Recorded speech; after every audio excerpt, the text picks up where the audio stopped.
तसाच माझ्या अखंड भारतवर्षाला नदी नाल्याच्या काठावर माझ्या मायमाऊलीच्या हातातून लागलेला हा सोनेरी धुण्याला घसरा मरत असलेला हा सोनेरी टिपकाच होता.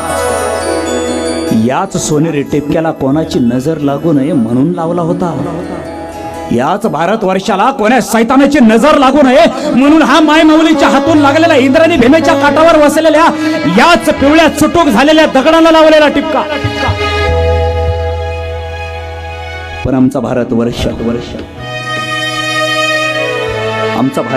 आदर्श भारतवर्ष अफगाणिस्तान, इराण या परप्रांतातून काही सुलतान आली भारतवर्षाला तपासून पाहू लागली. कोणीतरी माऊलीच्या दारामध्ये जावं सुलतानानं आणि माऊलीला आवाज द्यावा घरामध्ये. आजी सुनते हो बहुत प्यास लगी है, बस थोडा पाणी मिलेगा. माझ्या माऊलीनं आतमध्ये जावं, गाडग्यातलं पाणी खळखळत मडक्यामध्ये घ्यावं आणि या सुलतानांच्या ओंझळीमध्ये टाकावं. अजी सुनते हो, थोड़ी सी पेट को भूख भी लगी है, कुछ खाना बिना मिलेगा. माझ्या माऊलीनं आतमध्ये जावं.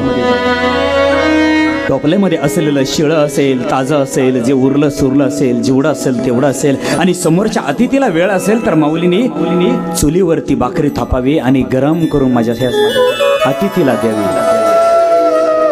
भारतीय संस्कृती बाबा आपली. अतिथी देव भवा. पण इथं झालं असं सुलतानांना दिली वसरी आणि इथं हळूहळू पाय पसरी.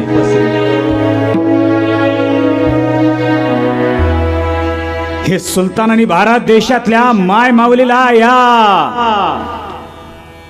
18 पगड जाती धर्माला चांगलं बारीक नजरेतून तपासलं. हे माघारी आपल्या देशात गेले.